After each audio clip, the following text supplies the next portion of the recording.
Hola, ¿qué tal? Muy buenas tardes, frías y buenas tardes. Bastante frío el día de hoy, en este mes de diciembre.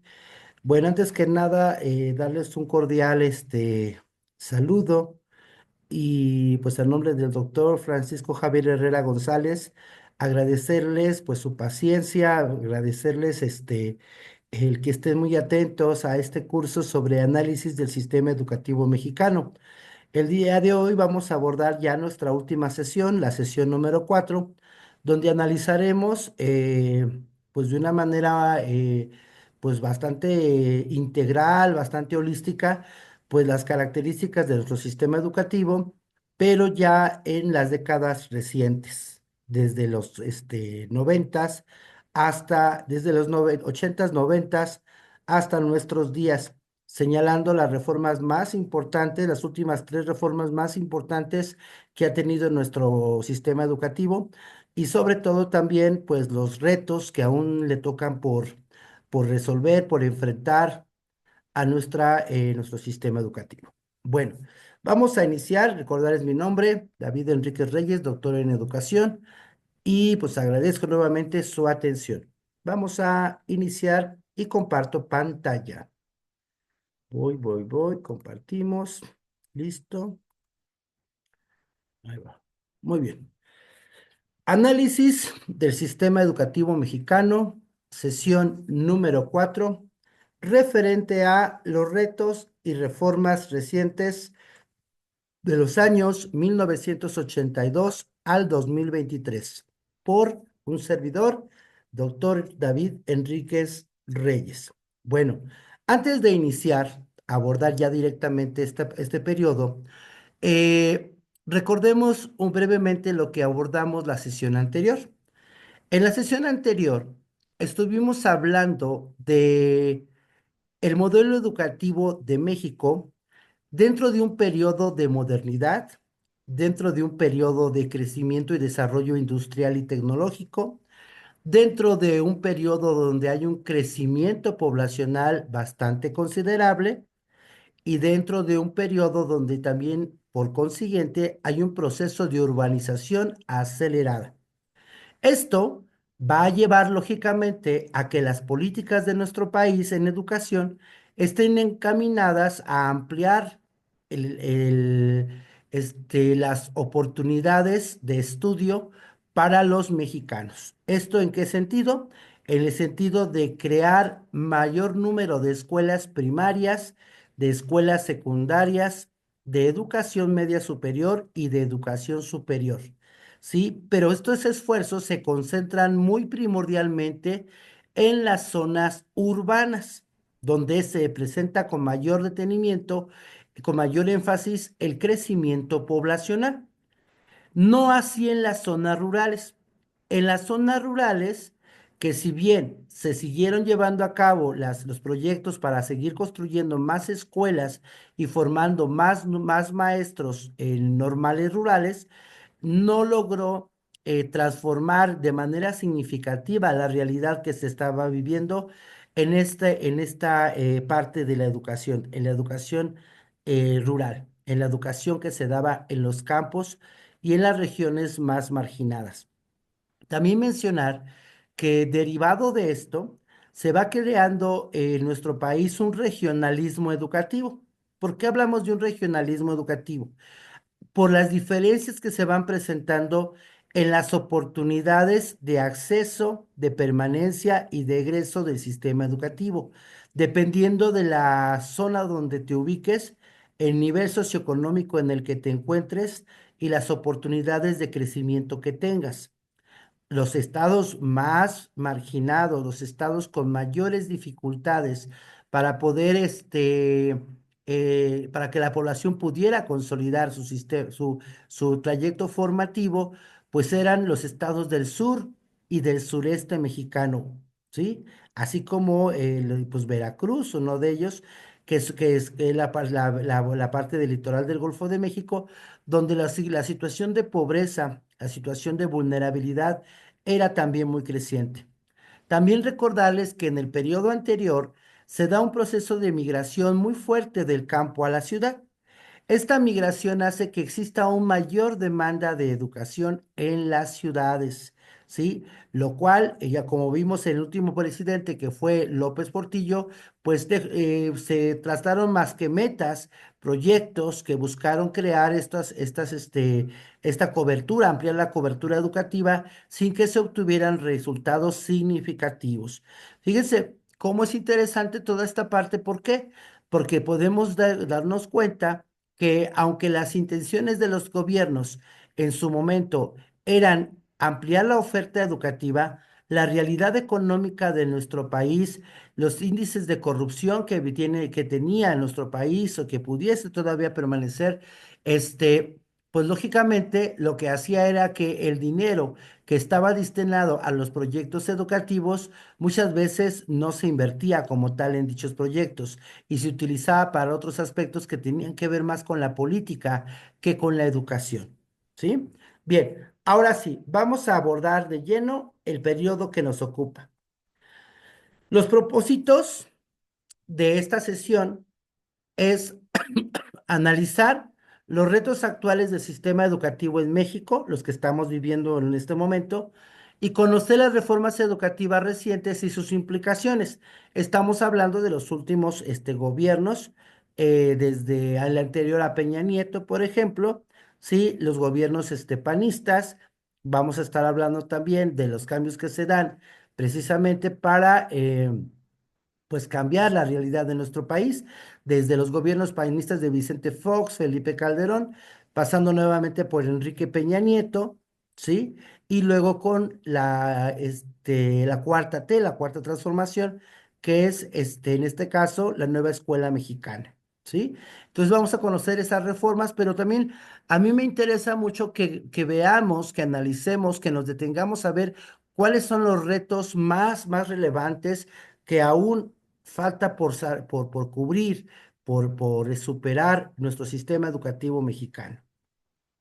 Bueno, vamos a dar lectura a esta pequeña introducción. Dice así, en nuestro país, solo un número reducido de estudiantes termina la secundaria y la educación media superior. Una de las principales razones de este fenómeno es el rezago educativo. La calidad en la educación que recibe la mayoría de la población es deficiente, lo que conlleva a que muchos niños y jóvenes, al carecer de una formación básica, no puedan avanzar en estudios superiores y decidan renunciar a ellos. Fíjense bien, ¿eh? ¿Esto qué quiere decir? Quiere decir que la realidad de nuestro país en cuanto al proceso educativo es que un gran porcentaje de mexicanos y de mexicanas, niñas y adolescentes, no logra concluir sus estudios básicos, ni siquiera secundaria o educación media superior. Y esto precisamente nos lleva a lo que se conoce como el rezago educativo. Ahora bien, pudiéramos considerar que un estudiante sí concluye la educación primaria y secundaria y media superior y desea participar para poder ingresar a una universidad. Muchas veces la formación que él lleva presenta muchos sesgos, presenta muchas lagunas, podríamos decirlo así, ¿sí? Muchos huecos. Y esto es lo que hace que no tenga oportunidad, ¿sí? De acceder a una educación pública, ¿sí? ¿Por qué razón? Porque los escasos conocimientos que tiene, por la escasa formación que recibió en su trayecto formativo, ¿sí? A esto, pues podemos atribuirle múltiples razones. Y una de ellas a lo mejor fue que no contó con los maestros adecuados, que los maestros no se presentaban a la escuela, que maestros ejercían la profesión sin tener los perfiles y características necesarias para enseñar. Todo esto, todo esto lógicamente repercute en el aprendizaje de los alumnos. Si a esto le sumamos que a lo mejor el alumno no pudo estar presente regularmente en la escuela o no pudo asimilar plenamente los conocimientos como se debieran, pues no tiene la oportunidad de ingresar a una universidad. Y entonces sus posibilidades para progresar, para crecer en nuestro país se ven reducidas. Aguas. Aquí hago mención de lo siguiente. Vamos a partir de la premisa de que la educación es el medio más importante para poder democratizar a nuestro país plenamente. para que todos tengamos realmente todos los derechos, ¿sí? Todas las responsabilidades y obligaciones que nos corresponden como personas, como ciudadanos.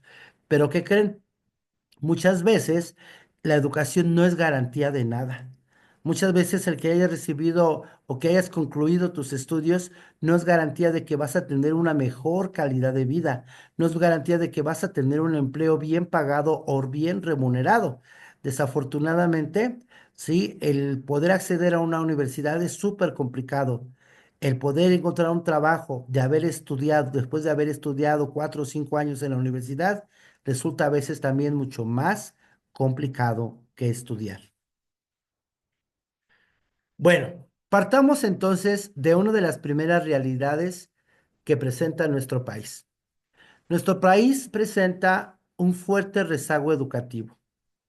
Ese rezago educativo es acumulativo y es la condición de atraso en la que se encuentran las personas que, teniendo 15 años o más años de edad, no han alcanzado el nivel educativo que se considera básico, que en México son los estudios de secundaria, ¿sí? Es decir, que hay personas, hay jóvenes, hay personas adultas que ya superando los 15 años o teniendo los 15 años no han concluido su secundaria.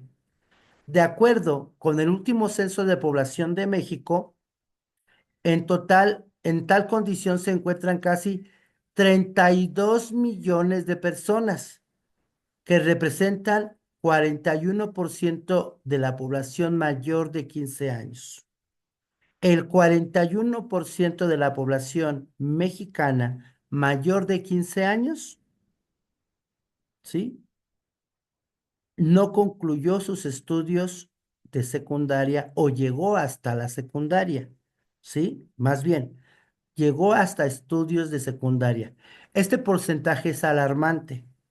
Es alarmante porque demuestra o nos presenta que las políticas educativas que se establecieron en sexenios anteriores no tuvieron los resultados que se esperaban, ¿sí?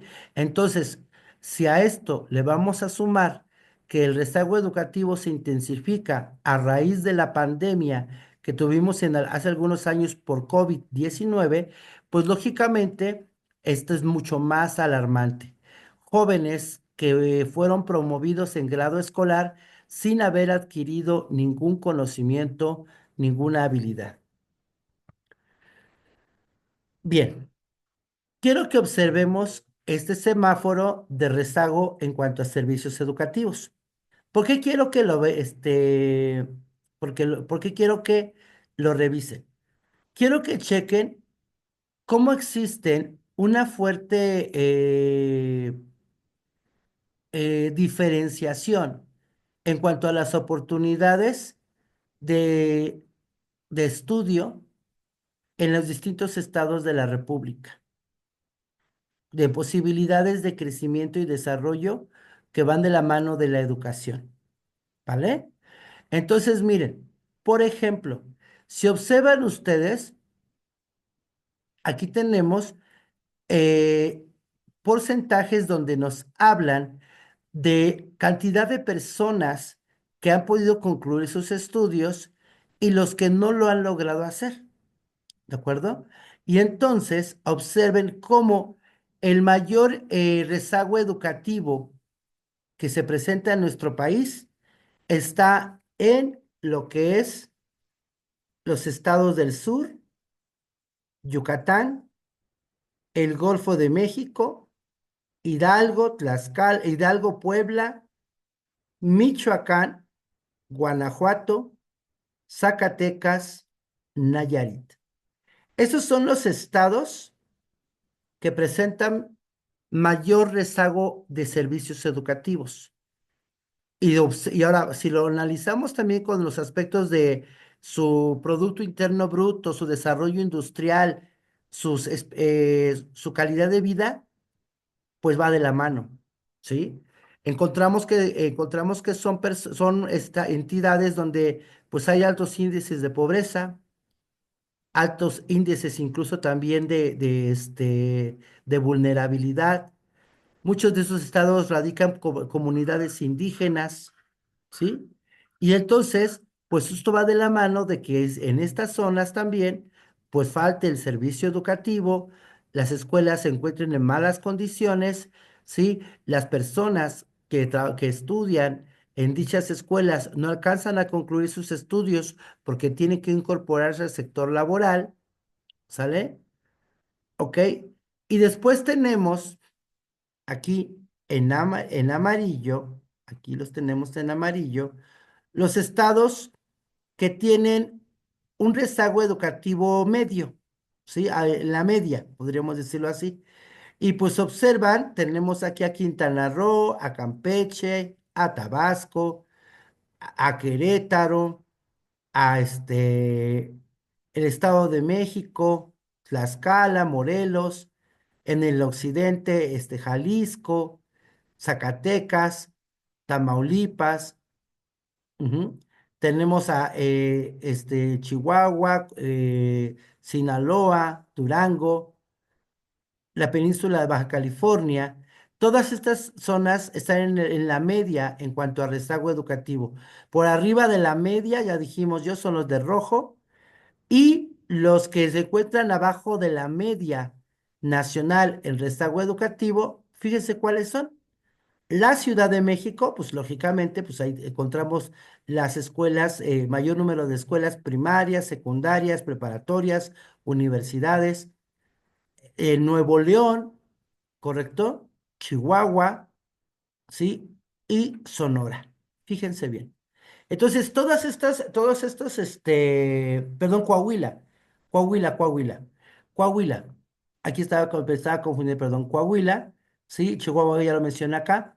Coahuila son los estados donde pues encontramos un sistema educativo pues mucho más estructurado, donde no hay tanto rezago educativo, pero también consideremos que la población también no es tanta como en otras entidades. Bueno, en el caso de Nueva León, pues sí es una gran, un estado bastante industrializado, junto con Monterrey, que también es un punto de concentración urbana bastante fuerte. Pero sí, lo que quiero que entiendan es algo. No podemos hablar de una homogeneización en el sistema educativo nacional cuando en realidad son muchas las diferencias que existen regionales en cuanto a las características educativas que se presentan. ¿Sale? Recordemos un sureste en situación complicada en educación, con escasos maestros, maestros con poca formación educativa, mucho rezago, mucho abandono escolar, ¿sí? Y escuelas con infraestructura nula, pésima, a diferencia de estados como la Ciudad de México, perdón, como entidades como la Ciudad de México, donde la mayoría de las escuelas del Estado de México, donde las escuelas cuentan con los servicios necesarios, las escuelas cuentan con los servicios, matrícula. Entonces, toda esta cuestión hace que las diferencias en cuanto a las oportunidades de acceso, permanencia y egreso cada uno de los niveles educativos sea más fácil en algunos estados que en otros. ¿Sí? Un segundo nada más.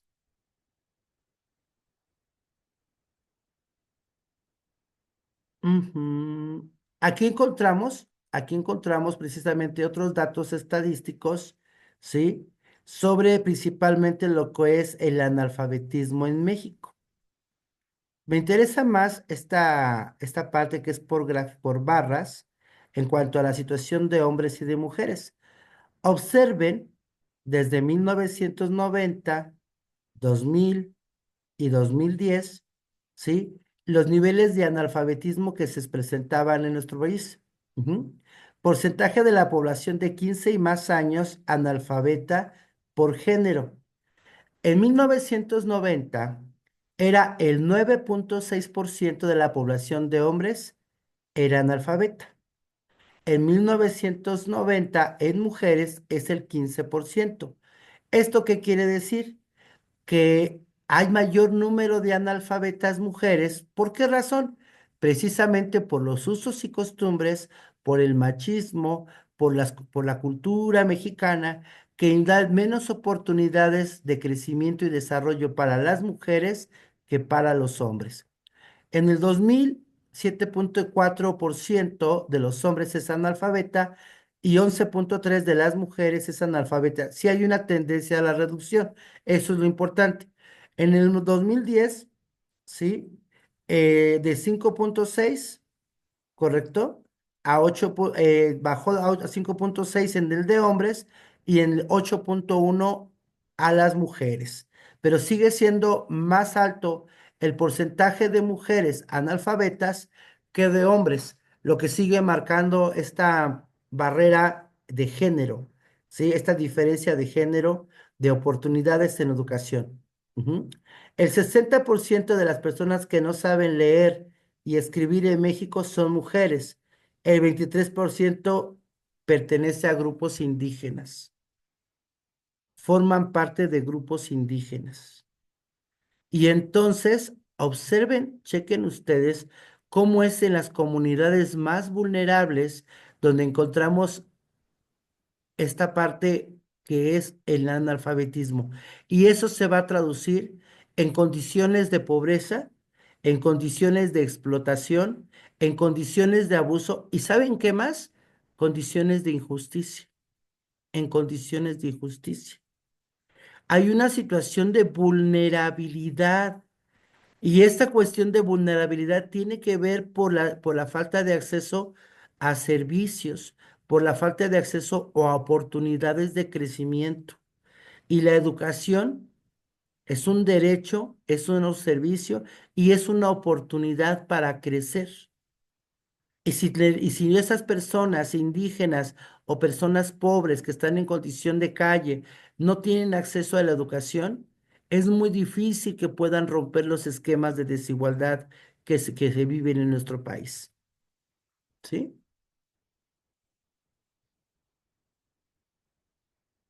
Continúo. Ahora vamos a ver aquí, dice, México, porcentajes de rezago educativo de la población de 15 años y más entre 1970 y 2010, ¿correcto? Entonces, 1970, analfabetas sin secundaria, analfabetas es los de verde, sin secundaria terminada es los de amarillo, sin primaria terminada los de azul y rezago total es lo de rojo, ¿de acuerdo? Entonces, fíjense cómo en 1970 el 25,8% de la población era analfabeta. En 1980 se reduce al 17%, en 90 al 12%, en el 2000 al 9,5%, en el 2010 al 6,2%. Y hay una tendencia a reducir, así es la tendencia afortunadamente.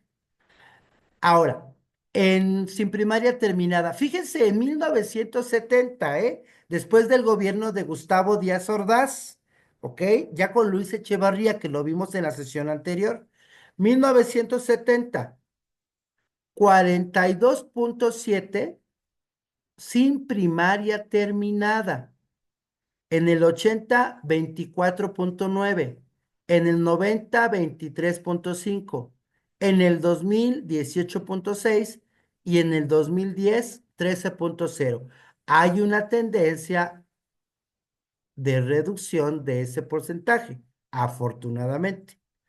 Luego, sin secundaria terminada, 18,6 en 70, 24,3 en 1980, 24,0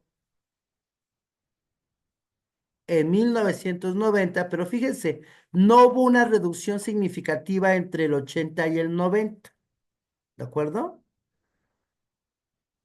Luego, 23,7, aquí no se reduce mucho, ¿eh? No hay mucha reducción. Entonces, fíjense cómo secundaria seguimos teniendo este reto. Seguimos teniendo el reto en secundaria de poder reducir. el número de personas que no concluyen sus estudios y poder aumentar la eficiencia terminal. En 2010, 21,1 del porcentaje de la población. Ahora, total de rezago educativo. Para 1977, 70, perdón, 87,1% de rezago educativo considerando los tres ámbitos. 1980 se reduce a 66,2. 1990 a 59,9, si hay una tendencia a la reducción. En el 2000 a 51,8 y en el 2010 a 41. Fíjense, sí hay una tendencia afortunadamente para ir reduciendo el rezago. Ahora, otro de los elementos que hay que analizar en nuestro sistema educativo es la eficiencia terminal en la educación, es decir, ¿cuántos alumnos verdaderamente concluyen sus estudios? Por eso ya no solo se debe garantizar el acceso a la educación, sino también la permanencia y la conclusión óptima de los estudios de educación básica, de educación media superior, bueno, que debe formar parte de la básica, y educación superior.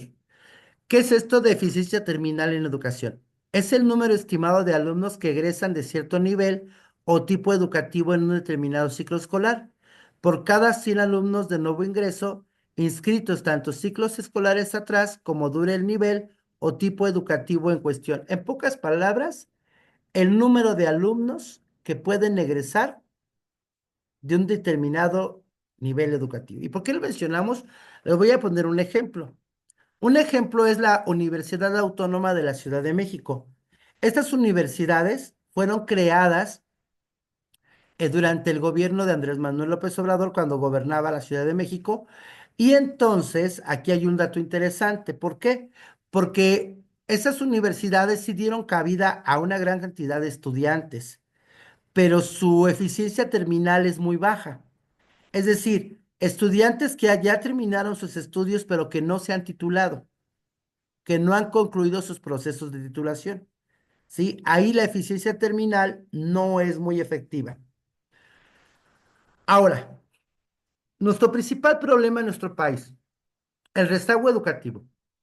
¿Qué factores lo generan?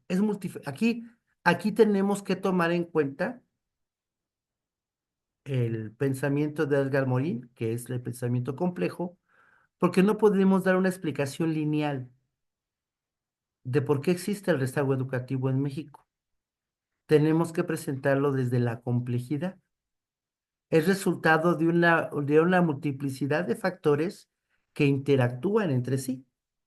Y entonces, uno de estos factores es que muchos profesores que están frente a grupo carecen de formación docente. Muchos profesores que atienden a las niñas y niños de México no son profesores con formación en la enseñanza. Y muchos de ellos lograron obtener sus plazas por algún favor que le hicieron a alguna persona del gobierno, por participar en eventos políticos, por ayudar a labores sindicales, X o Y razón, pero no están vinculados al proceso docente como tal. Y entonces, ellos también se convierten en una barrera para los estudiantes. ¿Por qué razón? Porque no tenían o no tienen los elementos necesarios para enseñar de manera adecuada. Segundo, segundo, dentro de esto, perdón, en cuanto a formación docente, los que ya son profesores como tal, también muchas veces carecen de, aunque hayan estudiado una licenciatura que estaba encaminada a la educación, muchas veces lo que se les enseñó en la escuela ya llega a ser obsoleto, llega a ser caduco o no corresponde a la realidad que les toca vivir en las instituciones educativas. También es otro factor. Si a esto le sumamos la cuestión de la infraestructura, fíjense que es otro de los factores que más impactan.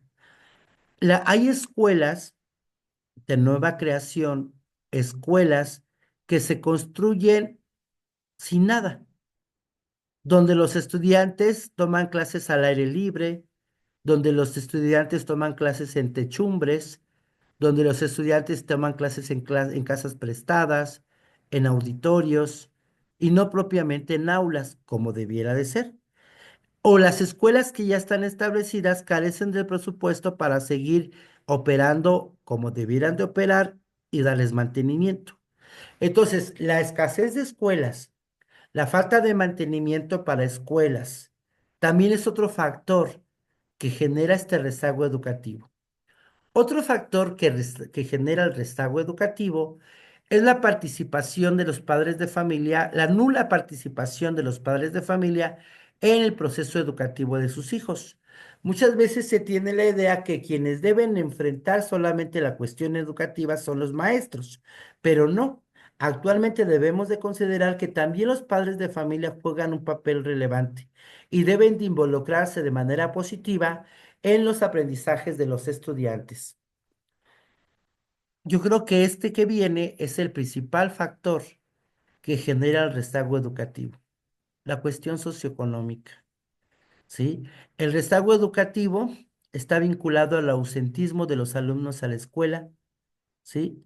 A la falta de capacidades que tienen para entender y manejar información, ¿sí? ¿Y por qué razón? Muchas veces porque ellos presentan, porque ellos viven problemas económicos serios. Entonces los padres de familia se ven en la necesidad de sacar a sus hijos de la escuela para que se incorporen a la vida laboral, para que ingresen a la vida laboral y entonces se conviertan también en personas que aporten al gasto familiar y puedan subsistir. Otro factor que genera el rezago educativo llega a ser la administración educativa, la carga administrativa que lejos a veces de beneficiar a los maestros o beneficiar a la misma escuela, se convierte en carga de trabajo excesiva para los docentes que los distrae plenamente de lo que debieran hacer, trabajar con los alumnos. Ahora, este rezago educativo, yo les dije, hay que verlo desde la complejidad, ¿sí? Entonces, fíjese cómo va, una cosa va llevando a otra cosa. Si yo no tengo mis estudios concluidos de secundaria, de preparatoria o de universidad, voy a tener oportunidades laborales muy limitadas porque no tengo la preparación necesaria. Y si me llegan a contratar, me contratarán con un bajo salario y largas jornadas de trabajo.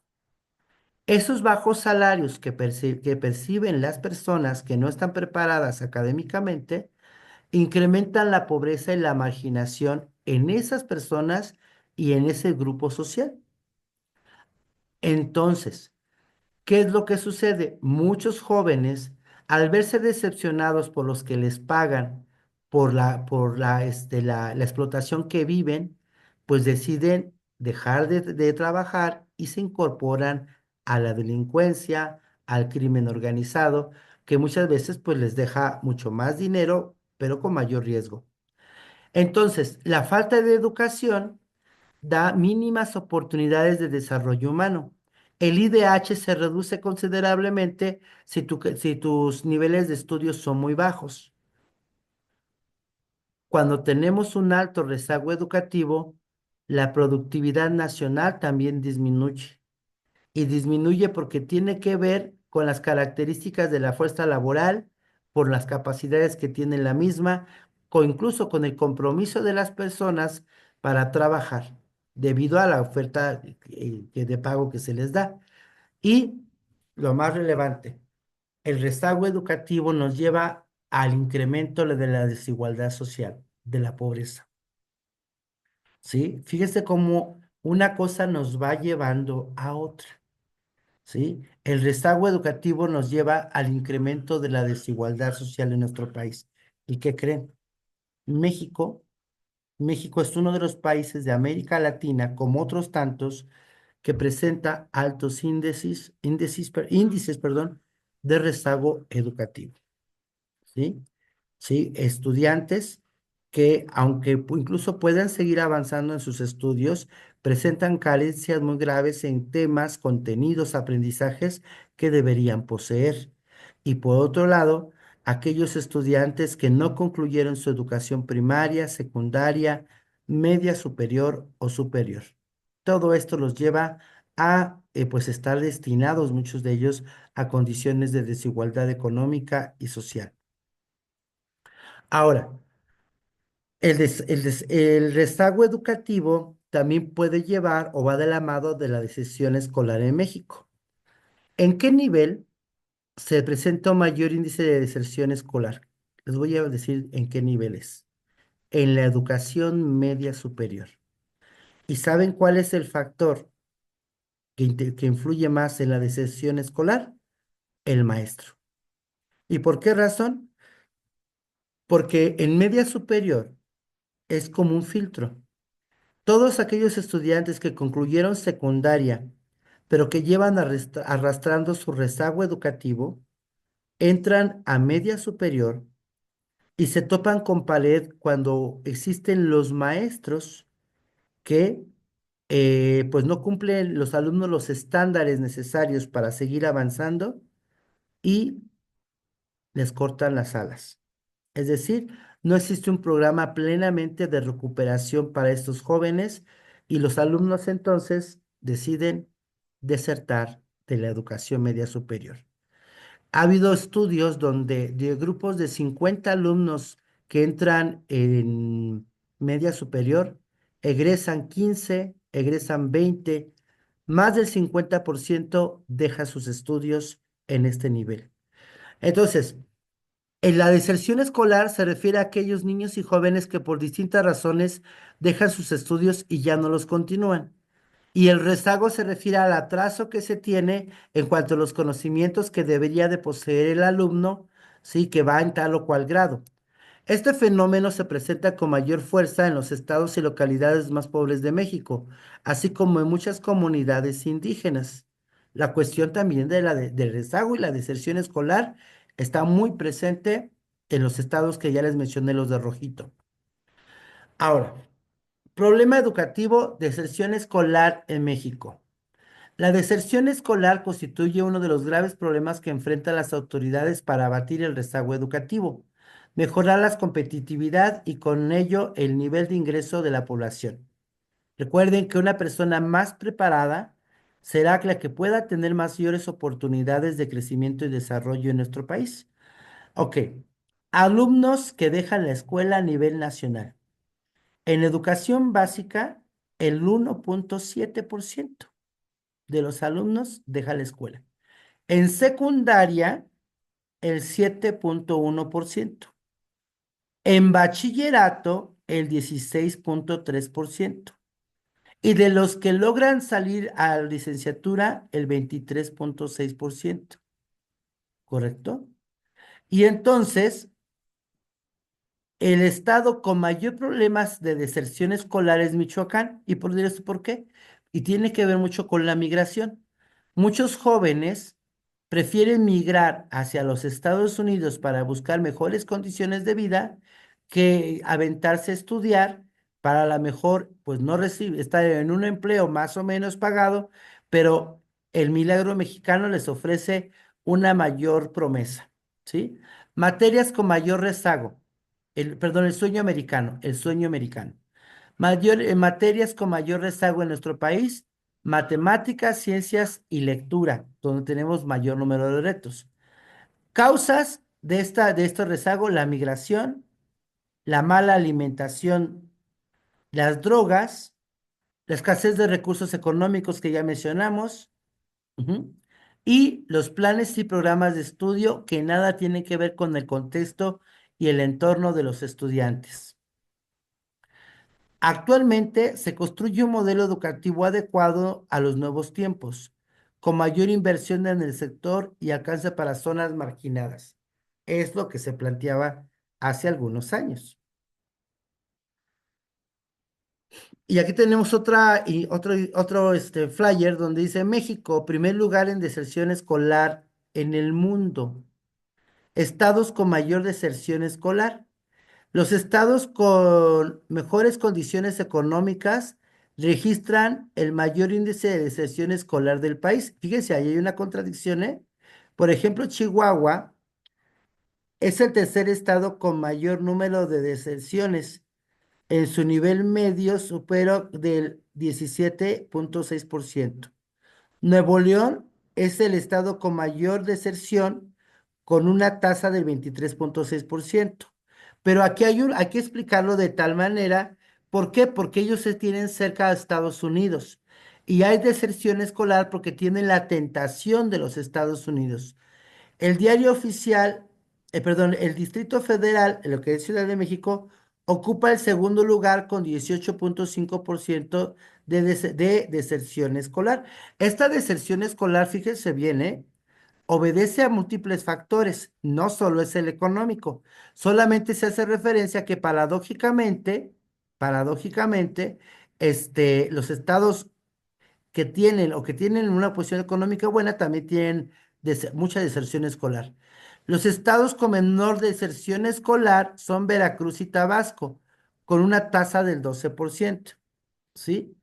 Deserción universitaria. México es el primer lugar en deserción universitaria en el mundo. México comparte este vergonzoso primer lugar junto con Turquía. 38% de los mexicanos que entran a la universidad no se van a graduar, no concluyen sus estudios, ¿sí? Y entonces, en bachillerato, solo 36 de los 100 estudiantes mexicanos que entran al bachillerato terminan sus estudios. Esos datos, esas cifras son alarmantes, ¿eh? Solo el 36% de quienes ingresan al bachillerato concluyen sus estudios. Ujú. Entonces, es alarmante. Y lo mismo también, el 38% de quien entra a la universidad concluye sus estudios. ¿Cuáles son las causas de la deserción escolar? Y es lo que decía que tiene que ver con el rezago.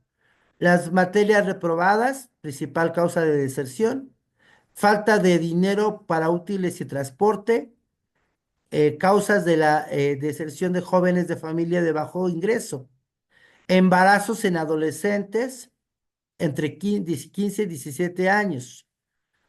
Otras causas, que la escuela está muy lejos de la escuela, perdón, que la escuela está muy lejos de la casa, los horarios son poco flexibles, la rigidez del currículum, donde hay seriación de materias, la rigidez de los maestros o incluso problemas de disciplina escolar.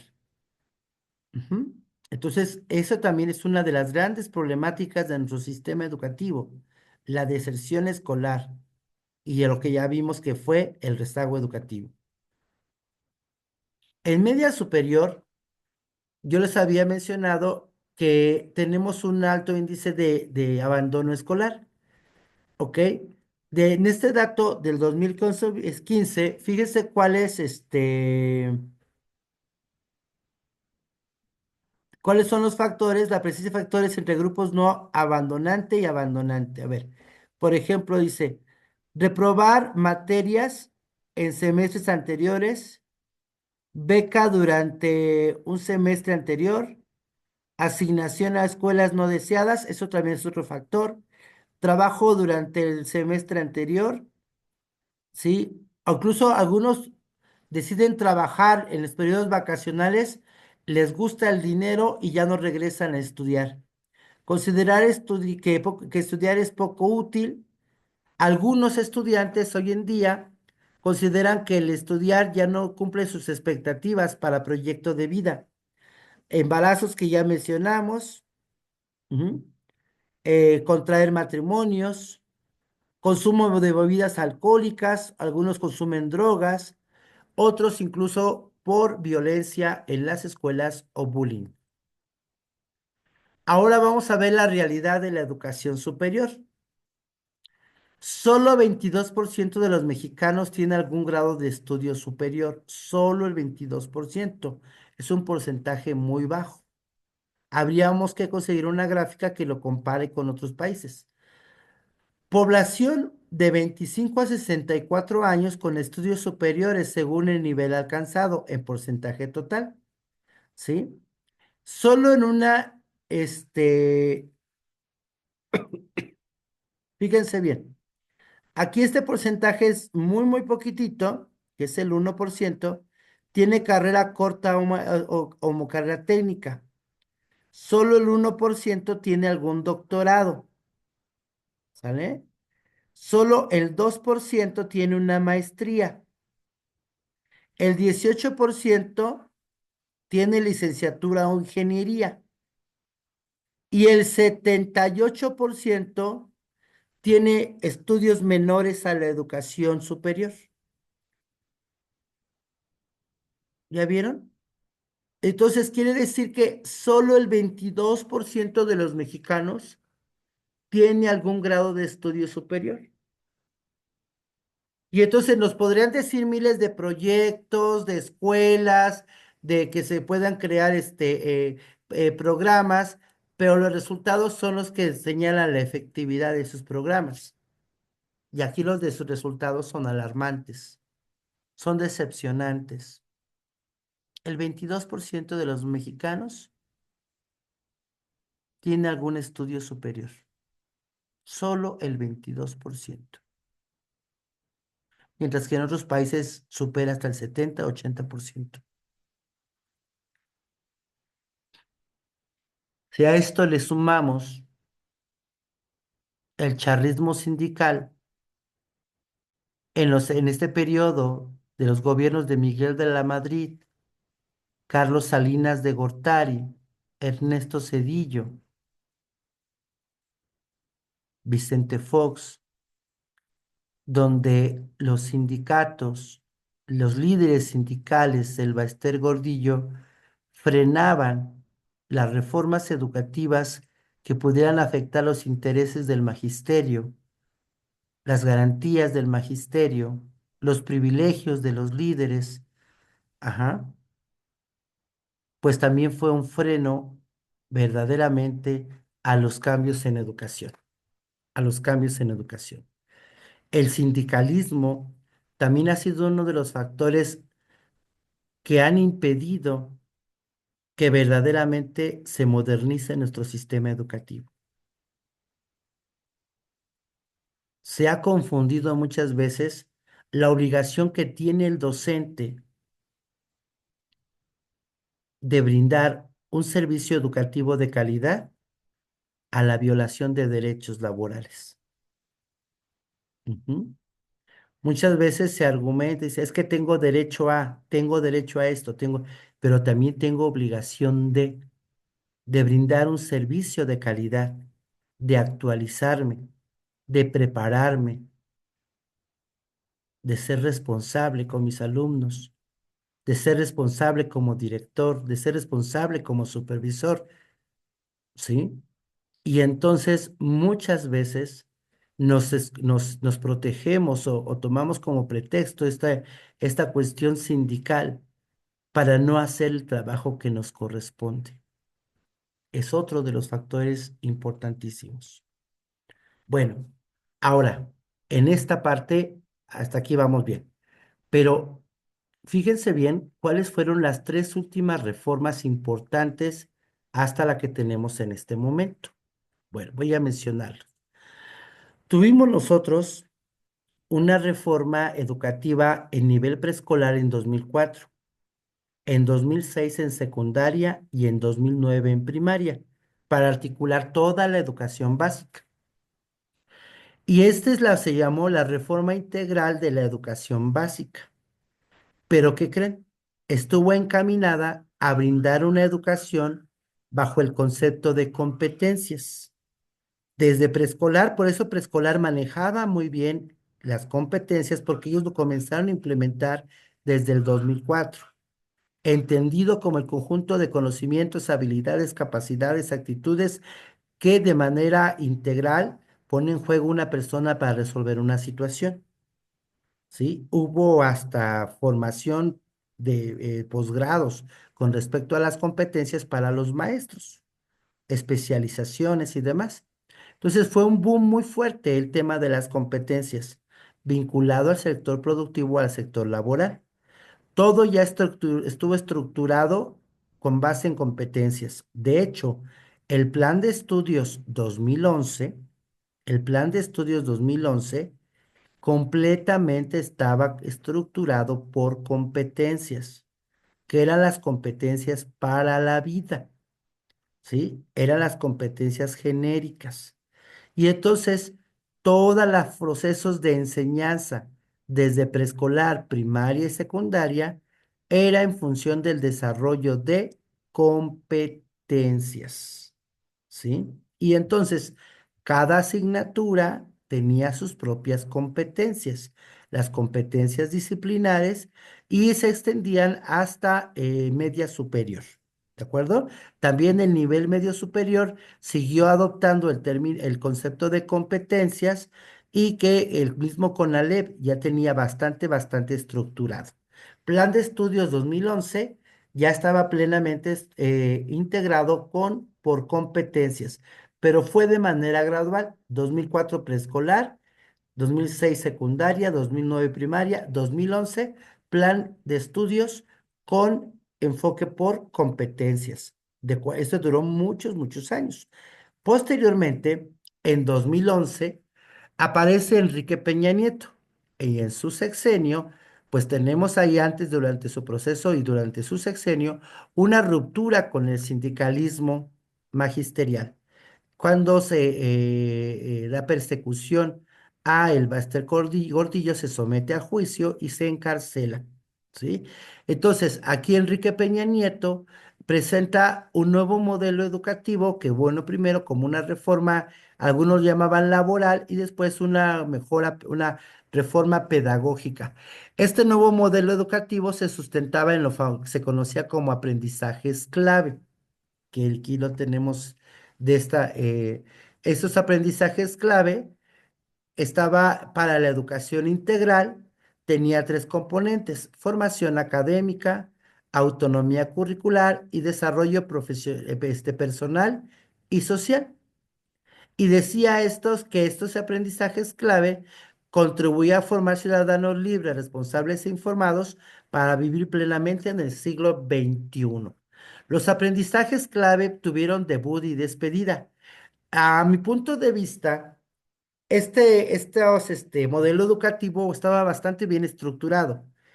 Sí, sin embargo, eh, cuando vienen los lineamientos ya oficiales de cómo sería el proceso de no solo de permanencia, no solo de promoción, sino de permanencia de los maestros, es el conflicto entre el sindicalismo, entre el magisterio y las autoridades educativas. En este caso, la Secretaría de Educación Pública. ¿Sí? Emilio Chaufet Chemor, Aurelio Nuño, empiezan a conflictuar con el magisterio a raíz de señalar procesos de promoción, pero que también implicaban condicionamientos para mantenerse en el servicio, para permanecer en el servicio, lo cual generó pues un recelo y un distanciamiento entre el gobierno y el magisterio en esos años, ¿sí? En los gobiernos de Enrique Peña Nieto.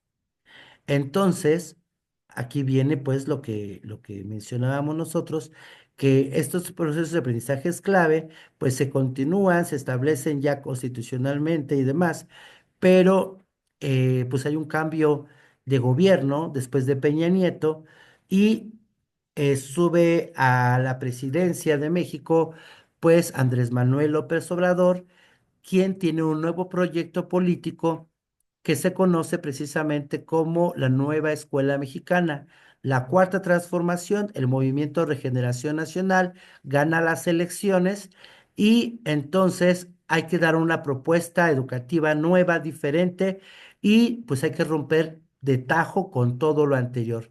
Y se anula el modelo educativo de Enrique Peña Nieto. Se cambian algunos estatutos de las leyes que ellos implementaron con respecto a el magisterio y la educación. Y entonces ahora viene la nueva escuela mexicana que también tiene muchos desafíos, tiene muchos retos desde su estructuración, que se ha ido construyendo pues al paso de los años, con retrocesos y avances, con estancamientos. Le toca vivir a Andrés Manuel López Obrador la coyuntura de la pandemia, el reto de la pandemia, ofrecer el servicio educativo en tiempos de pandemia, lo cual no fue tarea fácil, lo cual aumentó el rezago educativo, lo cual evidenció que no estamos muy preparados para enfrentar ese tipo de desafíos en educación y muchos jóvenes, y evidenció también la pobreza del país porque muchos jóvenes, muchos estudiantes no pudieron tomar clases a distancia, no pudieron tomar clases en línea. Ujú. Y entonces, esta escuela, nueva escuela mexicana tiene ciertas características, como son su vinculación con la comunidad, el enfoque humanista, el reconocimiento de los derechos humanos, el derecho que tienen todas las personas de tener acceso a la educación, principalmente las más vulnerables, la valorización al magisterio, a los docentes, un nuevo enfoque pedagógico, sí, mucho más humanista, más integral, ¿sí? Y una trayectoria académica que va hasta los 23 años, desde educación inicial hasta educación superior, ¿sí? Entonces, la nueva escuela mexicana es lo que estamos viviendo ahorita. Y estamos viviendo pues un momento en el cual hay muchas promesas ahora con la nueva presidenta de México, ¿sí? Y hay muchas expectativas con respecto a si se cumplirán esas promesas, si habrá una verdadera valorización de los docentes o no, o se seguirá trabajando solamente con simulación, como lo hicieron muchos gobiernos anteriores. Ujú. Aquí está en la estructura, el esquema de la nueva escuela mexicana, que me imagino que ya lo conocen bastante, bastante bien. Ejes articuladores, campos formativos también, ¿ok? Y al centro, las niñas, niños y adolescentes. En conclusión, es necesario que el gobierno y las instituciones educativas como la SEP lleven a cabo políticas eficientes que garanticen la actualización y formación profesional de los docentes. Esto también implica que los padres de familia se comprometan e involucren en la formación de sus hijos. Sin embargo, el rezago educativo también está relacionado, eso es a lo que voy, con la pobreza, con la marginación en que se encuentran muchas localidades de nuestro país. El abandono, el atraso en la educación que tiene nuestro país está vinculado también a las políticas del propio gobierno o de los propios gobiernos, a la corrupción que se heredó de gobiernos anteriores, ¿sí? Al colocar a personas en el cargo de secretaría, en la Secretaría de Educación Pública que nada tienen que ver con la educación, que no tienen ningún interés por la educación, que solamente están ahí con lo que no se política como el chapulín, que brincan de ahí para brincar a otro lado. Es el trampolín, pero no buscan permanecer para cambiar, para transformar la realidad educativa. Entonces, la educación se convierte en política como una moneda de cambio y se otorga al mejor postor, ¿sí? Entonces, tienen bastantes elementos con esta última sesión para que ustedes puedan ir llevando a cabo sus últimos productos de este curso, de este curso sobre análisis del sistema educativo mexicano y lógicamente desde la perspectiva de la complejidad, ustedes puedan entender que nuestro sistema educativo mexicano es pues bastante amplio, bastante diferenciado. Regionalmente es distinta una zona de otra, culturalmente es distinta una zona de otra. Y entonces es difícil poder decir México tiene un solo sistema educativo. México tiene distintas realidades educativas que tienen que ver con las condiciones en donde se brinda el servicio. Y el común denominador es que a lo largo de estos años que estuvimos revisando, la educación se convierte en un medio de control social y de control político. Bueno, de mi parte eso es todo. Algunos estarán de acuerdo con mis ideas, otros no, y eso es lo rico de trabajar en estos cursos, porque ustedes pueden crear y construir su propia visión, su propia perspectiva y no una ya establecida. De antemano, muchas gracias. Espero que les haya gustado este curso, 4 sesiones. Lean, infórmense más, investiguen, complementen la información que yo les di. Hay bastante información al respecto actualizada y que tengan excelente, excelente tarde. Hasta luego.